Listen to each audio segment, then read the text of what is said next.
தேசாந்திரி எழுதியவர் எஸ். ராமகிருஷ்ணன். கூவாகத்தின் பௌர்ணமி பகுதி 18.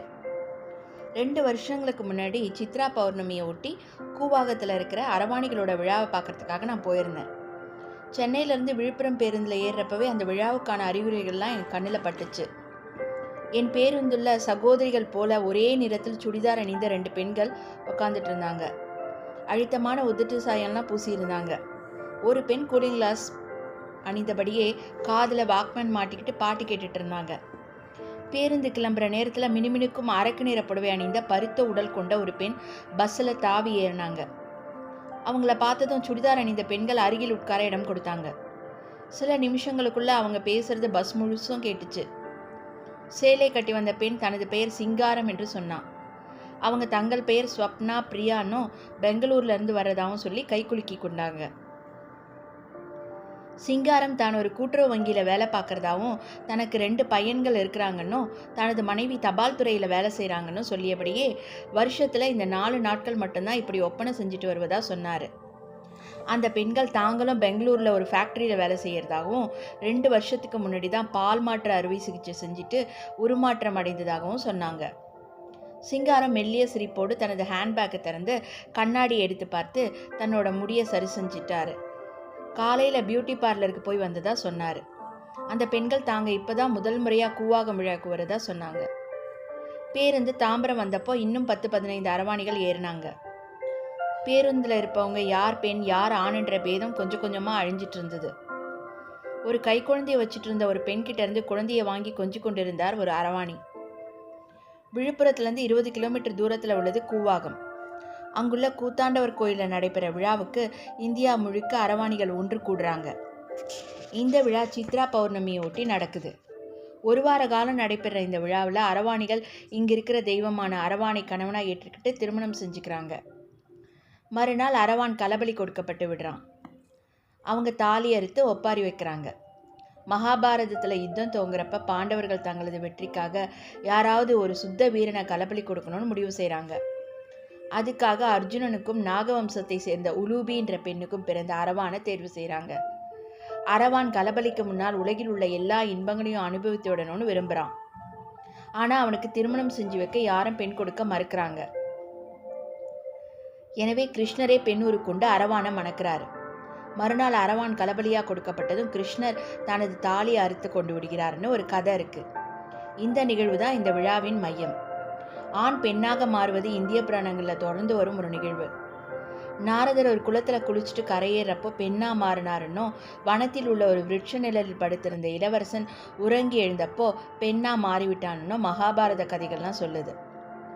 கிருஷ்ணன் மோகினி வடிவம் கொண்டது ஐயப்ப சுவாமி கதையிலையும் வர்றது. அர்ஜுனனே கிருஷ்ணனோட ஒரு முறையாவது பாலுறவு கொள்ள வேண்டும் என்பதால் அர்ஜுனி என்ற பெயரில் உருமாற்றம் கொண்டான் என்கிறது பத்ம புராணம். பீஷ்மரை யுத்தத்தில் கொள்ளும் சிகண்டி ஒரு அரவாணி தான். அதுபோலவே வனவாசத்தில் அர்ஜுனன் கூட பிரகணனே என்ற பெயரில் அரவாணியாக தான் இருக்கிறான். இந்தியாவை கண்டு பயந்த மாலிக் கபூர் கூட ஒரு அரவாணி தான்.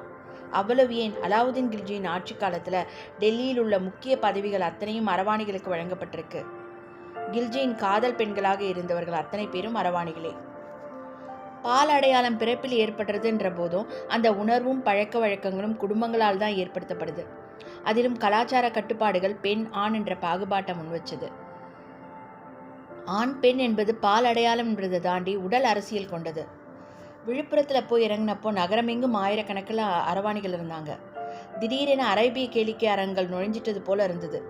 உள்ளூர்வாசிகள் எல்லாரும் அரவாணிகளுடன் சகஜமாக நின்று பேசிட்டு இருந்தாங்க. தங்கும் விடுதிகள், உணவகங்கள், பேருந்து நிறுத்தம்னு எல்லா இடத்துலையும் அரவாணிகள் சிரிப்பு சத்தம். அரவாணிகள் கூத்தாண்டவர் கோயிலில் போய் தாலி கட்டி கொண்டாங்க.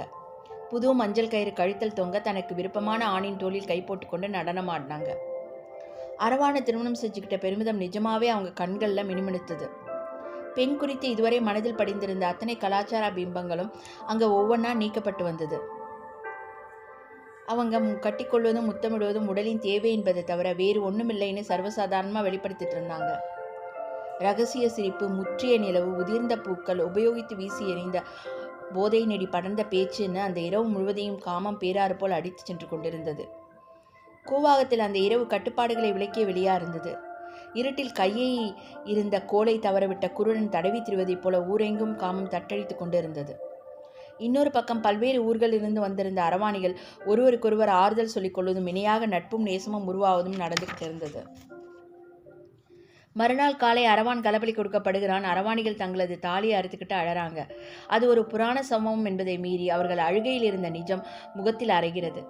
அவங்க அழுவது அரவனுக்காக இல்லை, இதுவரை அவர்கள் அடைந்து வந்த அவமானத்துக்காக தானோன்னு எனக்கு தோணுச்சு.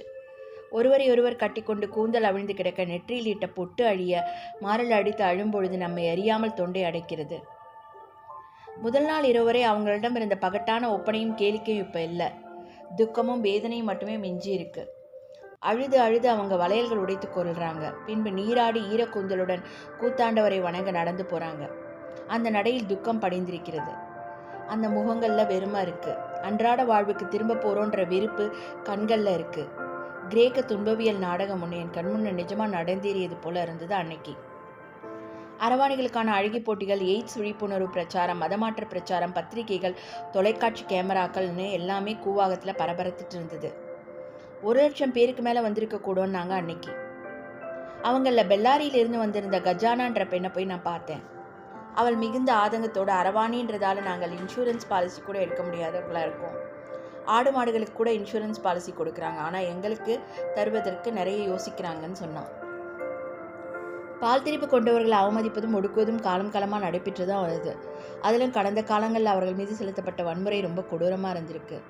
இன்னைக்கு அரவாணிகள் குறித்த விழிப்புணர்வு ஏற்பட்டிருக்கு. ஆனாலும் மனதளவில் அவங்கள முழுமையாக ஏற்றுக்கொள்வதற்கு நமக்குள்ள தயக்கம் இருக்குது. அதையும் மீறி அபூர்வமாக சில அங்கீகாரங்களுக்கு அவர்கள் கிடைக்கிறது. அதற்கு ஒரு சிறிய உதாரணம், சென்ற ஆண்டு தமிழின் சிறந்த படமாக தேர்வு செய்யப்பட்ட நவரசா என்ற சந்தோஷ் சிவனின் திரைப்படம். இப்படம் கூவாகம் விழாவை பின்புலமாக கொண்டு உருவாக்கப்பட்டது.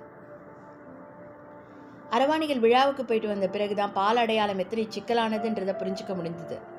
அதற்கு முன்பு வரை ரயில் பயணங்களில் தெருக்களை சந்தித்த அரவாணிகளுக்கும் இங்கு நாம் பார்த்தவங்களுக்கும் வேறுபாட்டை துல்லியமாக உணர முடிஞ்சது. ஒவ்வொரு அரவாணியும் எழுதி தீர்க்க முடியாத எண்ணிக்கையற்ற கதைகளோடு இருந்தாங்க. நான் அரவானை பற்றியே யோசிச்சுட்டு இருந்தேன். அரவான் கலபணி கொடுக்கப்படுவதற்கு தேர்ந்தெடுக்கப்படுகிறான். அது அவனோட விருப்பம் அல்ல, அவன் மீது ஏற்படுத்தப்பட்ட கட்டாயம். அரவான் கலபலியா மறுத்திருந்தான் நிச்சயம் கொல்லப்பட்டிருப்பான். இதை ஒரு நாடகமாக நிகழ்த்த விரும்பி அரவான்ற நாடகத்தை எழுதினேன். அந்த தனிநபர் நாடகம் கருணா பிரசாத்தால் சென்னையிலும் மற்ற நகரங்களிலும் பலமுறை சிறப்பாக மேடையேற்றப்பட்டது. கூவாகத்தில் நடைபெற்ற அரவாணிகள் விழா ஒரு கேளிக்கை மட்டுமல்ல, சமூகம் தர மறுத்து ஒடுக்கி வைத்த அங்கீகாரத்தை தாங்களே அடைந்து கொள்ளும் ஒரு பொது நிகழ்வு. ஒரு உடலின் மீது செயல்படும் வன்முறையிலிருந்து விடுபடுற ஒரு சுதந்திரம். தாங்களும் இயல்பான மனிதர்கள் தான் என்று அரவாணிகள் உலகுக்கு தெரியப்படுத்துகின்ற ஒரு சந்தர்ப்பமாக தான் அது இருந்தது. நன்றி, வணக்கம். நாளை பார்க்கலாம்.